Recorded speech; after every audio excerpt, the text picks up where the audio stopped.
दोस्तों, यदि आपने पिछले 1-2 साल में म्यूचुअल फंड में एसआईपी स्टार्ट की है तो शायद आपकी एसआईपी भी लॉस में होगी। जो पुराने इन्वेस्टर हैं और लंबे समय से एसआईपी कर रहे हैं वे डेफिनेटली प्रॉफिट में होंगे, परंतु पिछले 1-2 साल में निवेश शुरू करने वाले को नेगेटिव रिटर्न ही मिल रहा होगा, जिससे हो सकता है कि उनका म्यूचुअल फंड से विश्वास उठ रहा हो। यदि हम कुछ पॉपुलर म्यूचुअल फंड स्कीम के रिसेंट रिटर्न्स को देखें तो 2022 में Mirae asset emerging blue chip fund ने नेगेटिव में 2% के रिटर्न्स बनाकर दिए हैं। 2022 में ही एक्सिस मिड कैप फंड ने नेगेटिव में 4.90% के रिटर्न्स बनाकर दिए हैं, जबकि Parag Parikh flexi cap fund ने नेगेटिव में 6.50% के रिटर्न्स बनाकर दिए हैं। ये मैंने बस कुछ एग्जाम्पल बताए हैं, जबकि बाकी स्कीम्स के भी लगभग यही हाल है। अब अधिकतर नए निवेशक अपने नेगेटिव रिटर्न्स को देखकर यही सोचेंगे कि म्यूचुअल फंड तो बेकार है, इसमें पैसा तो बन नहीं रहा है बल्कि डूब और जाएगा। लेकिन यदि कोई इन्वेस्टर ऐसी थिंकिंग रखता है तो मेरे हिसाब से ये एक गलत थिंकिंग है। जब भी आप इक्विटी म्यूचुअल फंड में पैसा लगाते हैं तो आपको उसे कम से कम 4-5 साल का समय तो देना ही होगा। अगर कोई व्यक्ति इस उम्मीद से निवेश कर रहा है कि उसका पैसा 2-3 साल में ही बहुत अच्छा रिटर्न बनाकर देगा तो शायद उसे निराशा मिल सकती है। चलिए इसे समझने के लिए हम कुछ म्यूचुअल फंड्स की फैक्ट शीट को देखते हैं। एसबीआई स्मॉल कैप फंड की फैक्ट शीट में लिखा है कि ये फंड उन इन्वेस्टर्स के लिए सूटेबल है जो कि लॉन्ग टर्म कैपिटल एप्रिसिएशन प्राप्त करना चाहते हैं, और इक्विटी मार्केट में लॉन्ग टर्म का मतलब कम से कम 5 साल तो होता ही है।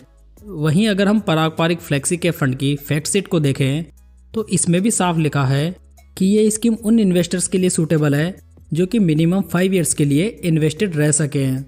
यदि हम म्यूचुअल फंड्स के अलावा इंडेक्स के रिटर्न्स देखें तो निफ्टी 50 के लास्ट 1 ईयर के रिटर्न्स ओनली 1.02% के रहे हैं, जबकि लास्ट 6 मंथ्स में तो इसकी हालत और ख़राब रही है, जहां इसने नेगेटिव में 5.33% के रिटर्न्स बनाकर दिए हैं।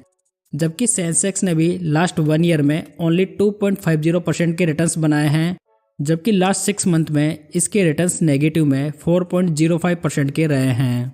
जैसा कि हम सब जानते हैं कि सेंसेक्स और निफ्टी में देश की सबसे बेहतरीन कंपनियां शामिल होती है। जब ये बेहतरीन कंपनियां ही परफॉर्म नहीं कर रही है तो इसका मतलब है कि बाकी दूसरी कंपनीज की हालत तो और भी ख़राब होगी। लेकिन दूसरी ओर यदि हम निफ्टी 50 के लास्ट 3 ईयर्स के रिटर्न्स को देखें तो इसने 71.20% के बढ़िया रिटर्न्स बनाकर दिए हैं। वहीं सेंसेक्स ने लास्ट 3 ईयर्स में 69.78% के बढ़िया रिटर्न्स डिलीवर किए हैं, जबकि लॉन्ग टर्म हिस्ट्री के आधार पर ये इंडेक्स लंबी अवधि में 13-14% के एनुअलाइज रिटर्न्स बनाकर दे रहे हैं। अभी लास्ट 1 ईयर में इन्फ्लेशन, इंटरेस्ट रेट्स और नेगेटिव ग्लोबल सेंटिमेंट्स की वजह से ओवरऑल मार्केट परफॉर्म नहीं कर पा रहा है, और शायद हो सकता है ये कंडीशन आने वाले साल 6 महीने तक और कंटिन्यू रहे। इसलिए यदि आप अपने शॉर्ट टर्म गोल्स को अचीव करने के लिए इक्विटी मार्केट में निवेश करना चाह रहे हैं तो ये आपका एक गलत अप्रोच हो सकता है, क्योंकि equity market high risk carry करता है, जिसे कि लॉन्ग टर्म के लिए निवेश करके ही कम किया जा सकता है। यदि आपको सिर्फ शॉर्ट टर्म गोल्स के लिए निवेश करना है तो आपको डेब्ट म्यूचुअल फंड्स कंसिडर करने चाहिए। शॉर्ट टर्म इन्वेस्टिंग के लिए मैंने एक डेडिकेटेड वीडियो बनाया है, जिसे आप ऊपर आई बटन पर क्लिक करके देख सकते हैं।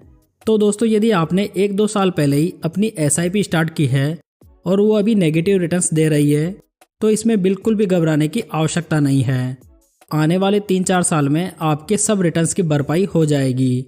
एक सवाल जो इन्वेस्टर्स और करते हैं कि अभी मार्केट डाउन चल रहा है तो अभी एसआईपी स्टॉप कर देते हैं, और जब मार्केट बढ़ने लगेगा तो फिर से एसआईपी स्टार्ट कर देंगे। यदि आप भी ऐसा कर रहे हैं तो आपकी ये सबसे बड़ी भूल होगी। म्यूचुअल फंड में सब एनएवी का खेल होता है। जब मार्केट डाउन होता है और आप अपने इन्वेस्टमेंट को कंटिन्यू करते हैं तो इसका मतलब है कि आप सस्ते में म्यूचुअल फंड खरीद रहे हैं। जब आप म्यूचुअल फंड को सस्ते में खरीदते हैं तो आपको अधिक बेनिफिट होगा जब बुल मार्केट में मार्केट ऊपर की ओर जाएगा। इसलिए बेयर मार्केट को इन्वेस्टिंग के लिए सबसे बेस्ट माना जाता है, चाहे वो म्यूचुअल फंड हो या डायरेक्ट स्टॉक इन्वेस्टिंग। एनएवी को डिटेल में समझने के लिए आप ये वीडियो देख सकते हैं, जिसका लिंक आपको ऊपर आई बटन में मिल जाएगा।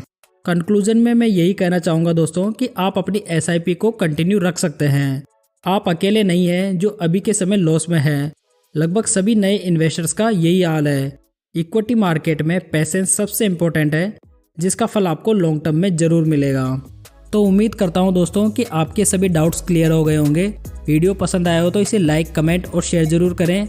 साथ ही इस चैनल को सब्सक्राइब जरूर कर लें। तो चलिए दोस्तों, फिर मिलते हैं एक नई जानकारी के साथ। तब तक जय हिंद, जय भारत।